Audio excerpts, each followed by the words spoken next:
শুভ দুপুর। আজকে মহৎ অনুষ্ঠানে উপস্থিত আমার শ্রদ্ধেয় ব্যক্তিবর্গ, আজকে অনুষ্ঠানে প্রাণপ্রিয় ছাত্রছাত্রীবৃন্দ, যারা আজকে এই অনুষ্ঠানের প্রাণ, তোমাদের সকলকে আমার স্নেহ শেষ জানাচ্ছি।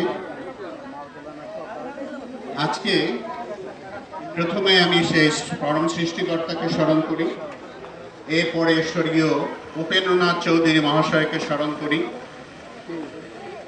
যার সম্বন্ধে আমি ছোটবেলা থেকেই একটু একটু জেনেছিলাম যে তার সেই জীবনের সংগ্রাম, উনি যে সংগ্রামের মধ্য দিয়ে জীবন পার করেছেন এবং উচ্চ শিক্ষায় শিক্ষিত হয়েছেন, আজকাল তোমরা সেটা ভাবতে পারবে না।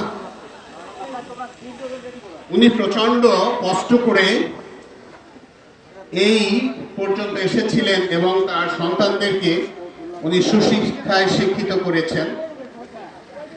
উনি খুব ধনী ছিলেন না, ওনার উপার্জন খুব বেশি ছিল না। সেই স্বল্প উপার্জন থেকে উনি সমাজ নিয়ে ভেবেছেন, সমাজের জন্য কাজ করেছেন। আজকে এই সবার সম্মানিত সভাপতি, উনি শেষে একটি কথা বলেছেন যে তোমরা সমাজের জন্য কিছু করবে। এই কথাটি আমার মনে অত্যন্ত দাগ কেটেছে।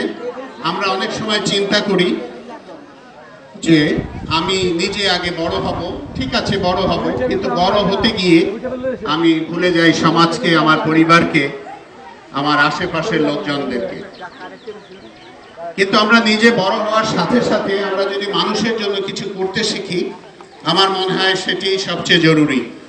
তোমরা যারা আজকে ছোট রয়েছো, পড়াশোনা করছো, তোমাদের মধ্যে একটি চিন্তা রাখবে যে তোমরা যেখানে বড় হচ্ছ, যে গ্রামে বা যে বাড়িতে, সেই বাড়ির লোকজনের সুপরামর্শ কিংবা ভালো কথা, উপদেশ তুমি শুনে কিন্তু সামনের দিকে এগিয়ে যাচ্ছ।